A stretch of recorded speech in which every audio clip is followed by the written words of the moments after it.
Namo tassa bhagavato arahato sama sambuddhassa. Namo tassa bhagavato arahato sama sambuddhassa.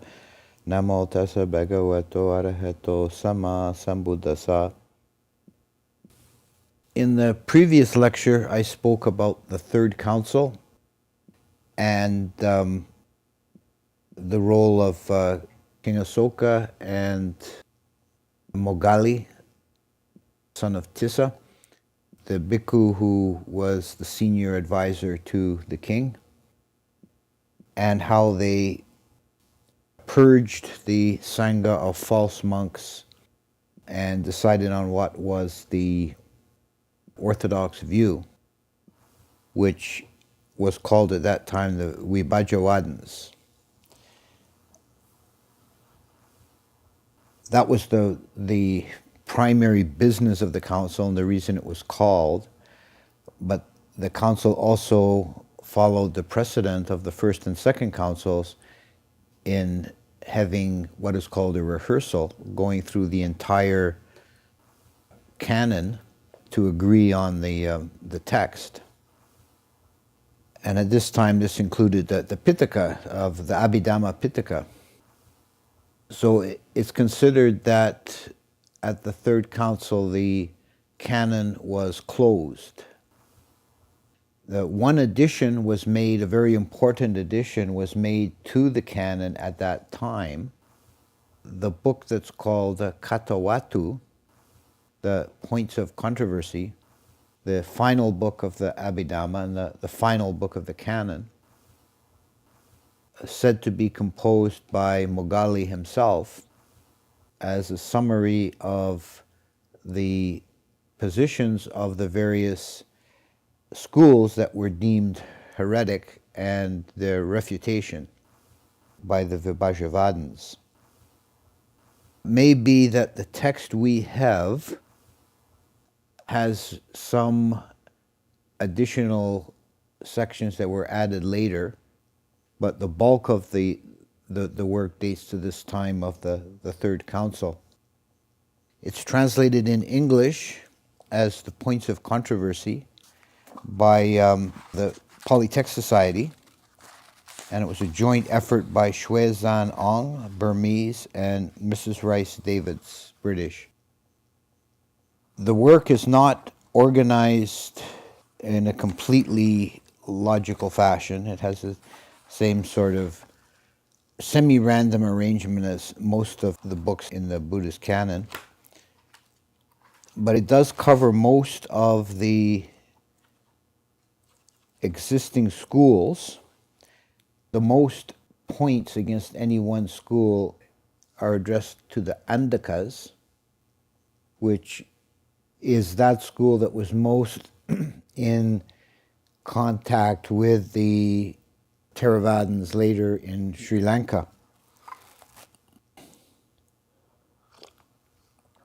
So this point leads to the suspicion that maybe there were some additions later, because I don't think the Andakas were that important already at the time of the Third Council. There is a fairly lengthy section on the nature of time to refute the Sarvastivadins, here called Sabbatavadins, using the Pali version of the name. The very first section of the book is a refutation of the Pugalavadin view. Pugalavadin is not technically the name of a school, but of an opinion or a view that was held by several schools at the time, that held that there is such a thing as a person existent outside the five aggregates. So it's very much a movement away from the core doctrine of the anatta. So it was felt quite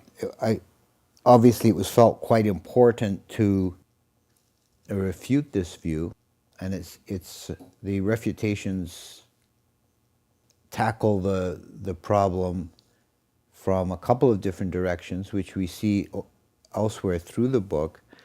There is often a purely logical formal refutation that usually takes the form of bringing out the implications of a view until some contradiction is discovered.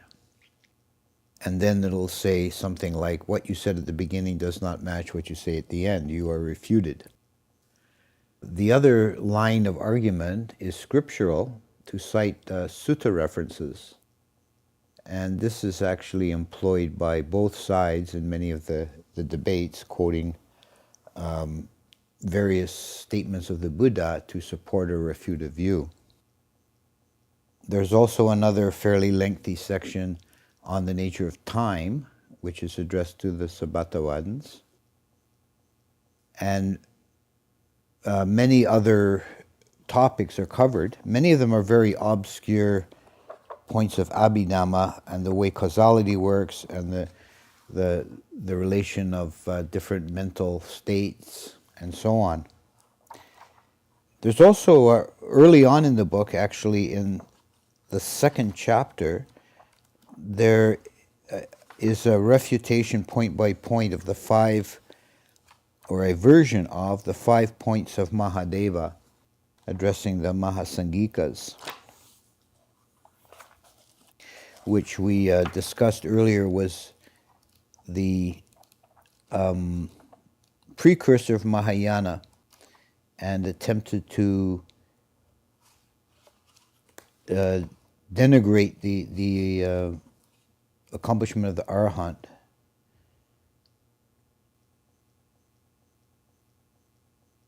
The very first one of these, I'm looking for it in the book now, the very first one of these is the controverted point that an Arahant has impure discharge, which is a euphemism for emission of semen.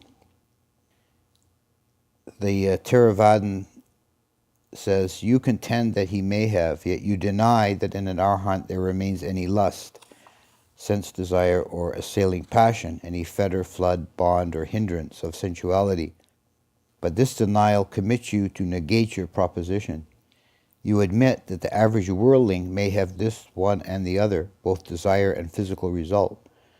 But then you must also admit both true in the case of Arahant. What is the cause of that physical impurity which you impute to the Arahant?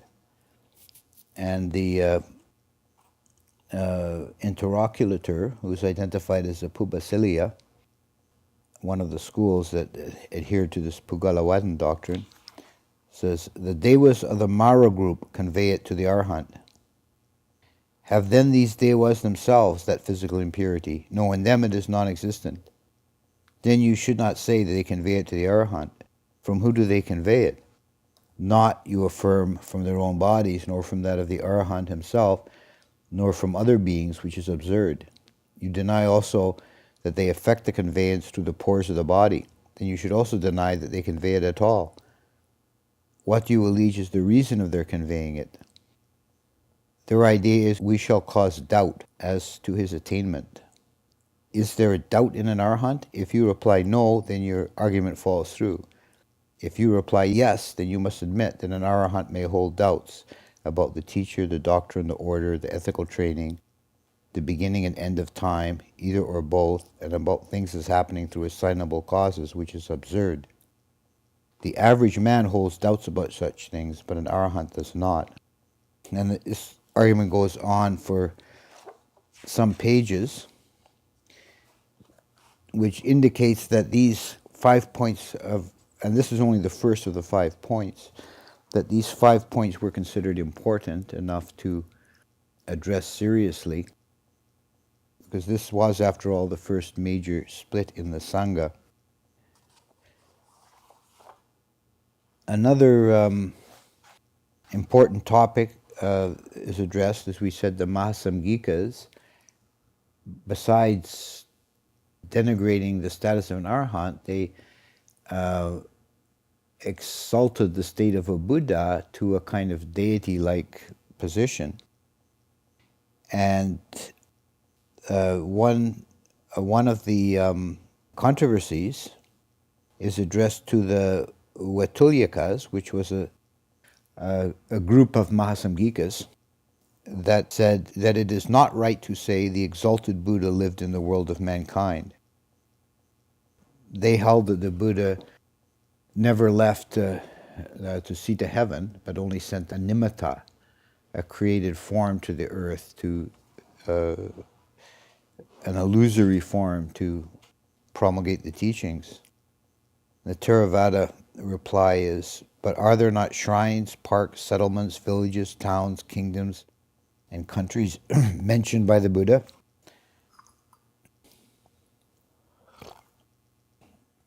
And was he not born at Lumbini, super enlightened under the Bodhi tree? Was not the norm wheel set rolling by him at Benares? Did he not renounce the will to live at the Chapala shrine? Did he not complete existence at Kusinara? And moreover, was it not said by the Exalted One, Bhikkhus, I was once staying at Ukata in the Subhaga wood by the King's Sal tree, or I was staying once at Uravala by the Goatherd's banyan tree, or I was once staying at Rajagaha in the bamboo wood of the squirrel's feeding ground, or I was once staying at Sawati in the Jeta's Grove and the Pandikas Park. I was once staying at Waisali in the Great Wood of the Great Gable Hall. Surely then the Exalted One lived among men. And the interlocutor says, but did not the Exalted One, born in this world, enlightened this world, having overcome the world, undefiled by the world, hence it is surely not right to say the Exalted One lives in the world of mankind. This is another peculiarity of the Kathāvatthu, that in many of these discussions, the non-Theravadan school often gets the last word, as in this case. There's no further text on that point. But then it goes on, the very next question is that it is not right to say the Exalted One himself taught the norm, meaning that's their translation for the Dhamma. The Exalted One himself taught, it is not right to say the Exalted One taught the Dhamma. By whom then was it taught? By the special creation, by the nimitta. Then this created thing must have been the conqueror, the master, the Buddha, supreme, the omniscient, all-seeing Lord of all, judge of appeal of all things. I again ask, by whom was the norm taught? And then the debater changes his position, and he says, by the Venerable Ananda. Then he too must have been the conqueror, the master, etc. But was it not said by the Exalted One, Sariputta, I teach the norm concisely, and I may teach it in detail, and I may teach it both ways. It is only they who understand that are hard to find. So surely the Buddha himself taught the norm. And the position of the Mahasangikas is in this section is brought out in a few other examples. One is that even the excreta of the exalted Buddha excelled all other odorous things. And we find this odd idea promulgated in several of the Mahasangika branches, that even the excrement and urine of the Buddha was more fragrant than perfume, which is, again, the attempt by the Mahasangikas to deny any human status or attributes to the Buddha. The Theravada refutation of this is that would imply the Exalted One fed on perfumes, but you admit only that he fed on rice and gruel. Hence your proposition is untenable. Moreover, if your proposition were true, some would have used them for the toilet, gathering them, saving them in basket and box, and exposing them in bazaar, making cosmetics with them, but nothing of this sort was done. One kind of a curious pair of controversies regards the guards in purgatory and animals in heaven. And there's several of these debates concern the nature of existence in other realms. And this to me is curious, because on these 2 points the Theravada seems to take an opposite position. As a bit of background, to begin with, This translator calls purgatory, often they call hells. They're the Naraya realms, the realms of suffering for those who commit very grave kamas, particularly of violence and cruelty. They're reborn in Naraya. And there are two classes of beings in Naraya. There's the Naraya Sata, which are those beings that have been reborn due to their kama in the hell realm. And they're the Naraya Pala, the hell guards or wardens, the demons who torture them. And it was the Theravada position that the Naraya Pala are also actual beings that have their own consciousness and kama that were reborn into that realm. But other schools, such as the Andakas, held there was no such beings, they're only illusions generated by the kama of the sufferer. The Theravada says here, do you imply there are no punishments inflicted in the purgatories? You maintain the contrary, but you cannot maintain both propositions. You admit that on earth there are both punishments and executioners. You deny the latter exist in purgatory. But then the very next controversy concerns animals in heaven. Heaven being the sagas, the realms of the devas. In many of the accounts, particularly in the Kathāvatthu, of the heavenly worlds, when the pleasures and beauties of the world are described, they often include things like songbirds and white horses that pull the chariots and so forth. The Theravadins held that these are not real animals but only illusions. So they take the opposite case here relative to the hell worlds. So the controverted point, and it's not identified which school held this, but one of the heretic schools held the position that animals may be reborn among the devas. The Theravadan reply is, do you then imply that conversely devas are reborn as animals? Or that the deva world is an animal kingdom? That there may be found moths, beetles, gnats, flies, scorpions, centipedes, earthworms? You deny all this, then you cannot maintain your proposition. But is not the wonderful elephant Aravana there, the 1,000-wise yoked celestial mount? But are there also elephants and horse stables there, and fodder and trainers and grooms? Well,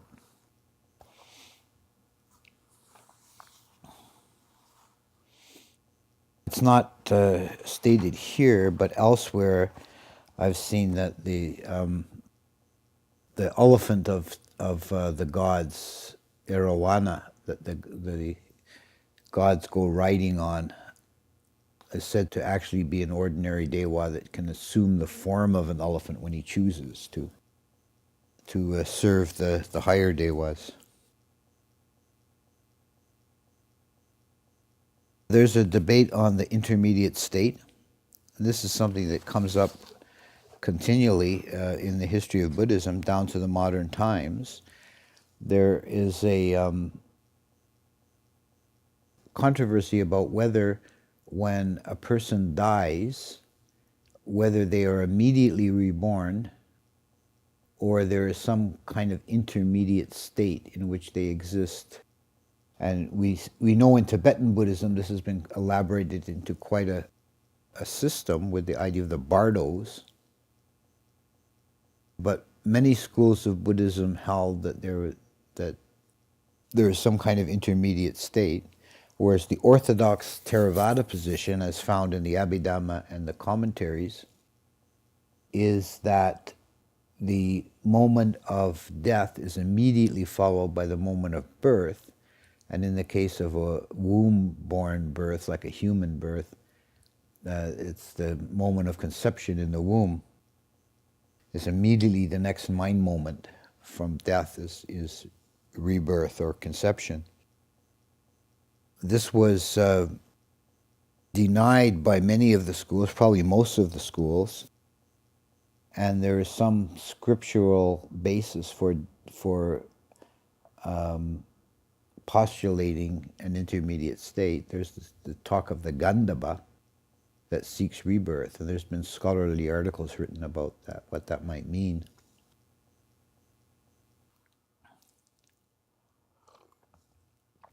I would say even to the present day, although the official kind of academic, highly orthodox Theravada position is there's no intermediate state, the common belief in most Buddhist countries is there's some kind of a intervening period where the person exists as a kind of a ghost before taking rebirth. I'll just deal with a couple more here. One is the controverted point that our religion is or has been and may again be reformed or made new. And the commentary says, because after the three councils, the differences in our religion were settled, some, for instance, certain of the Uttarapatakas held that it has been reformed, and there was such a person as a reformer of the religion, and it is possible yet to reform it. And the Theravadan replies, what then has been reformed? The applications of mindfulness, satipatthana, the supreme efforts, the steps to iddhi, the moral controls, the moral forces, the 7 branches of enlightenment? Or was that made good which has been bad? Or was that which was allied with various things, intoxicants, fetters, ties, yokes, floods, hindrances, infections, graspings, and corruptions, been made free therefrom? You deny all this, but your proposition implies one or the other. Do you mean that anyone has reformed the religion founded by the Tathagata? If so, in which of the doctrines enumerated has he effected a reform? Again you deny. So this is resting on the idea that the expressions of the Tathagata, of the Buddha, were the supreme statement of Dhamma for this age, and that it cannot be improved upon or reformed, which of course opens the door. This position held by the Uttarapatakas opens the door to new doctrines, and is again could be seen as a precursor of Mahayana. Finally, there's one more that could be seen here as a precursor not only of Mahayana but of Vajrayana and of Tantra, that was held by some of the Andakas and Vatulyakas that sexual relations may be entered upon with a united resolve. And this is explained as meaning that sexual relations may be entered into out of a feeling of sympathy or compassion, not passion merely, and by those who are worshipping as it may be at some Buddha shrine and aspire to be united in their future lives. And do you imply that, this is the Theravada reply, do you imply that a united resolve may be undertaken which does not benefit a recluse, does not become a bhikkhu, or that it may be undertaken by one who has cut off the root of rebirth, meaning an arahant, or when it is a resolve that would lead to a parajika offense, or when it is a resolve by which life may be slain, theft committed, lies, slander, harsh words, burglary, robbery, highway robbery, adultery, sacking and looting of village and town? You must be more discriminating in your use of this term united resolve. This is important because one of the Vinaya rules for a monk, of course, monks are forbidden by one of the Parajika rules, the most serious rules from having sexual intercourse.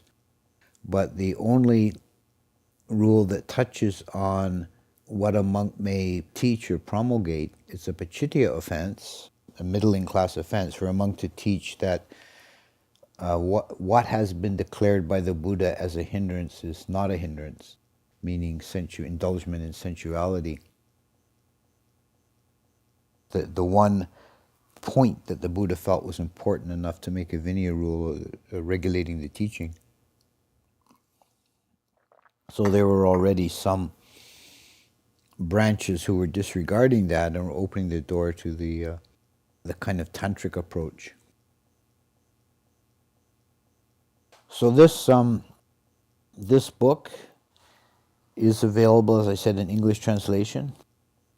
It's an interesting study, and it's one of our principal sources for knowledge about the other schools of Buddhism, which in a way is kind of an unfortunate limitation because many of these schools we only have descriptions of their doctrines from their adversaries. There's this book from the Theravada, and there's a similar sort of text from the Sarvastivada called the Vibhasa that has a section on that deals with the heresies of different schools. Many of the other schools, their own writings are lost or very fragmentary, so we're relying on these sorts of works to give us some image of what these different schools were teaching. But this also served for the purpose within the Theravadan Sangha later. It served a purpose, first of all, of clarifying and specifying the exact position of the Theravada on many of these fine points. And many of these controversies actually center on very fine points of Abhidhamma. And it's kind of the final say canonically.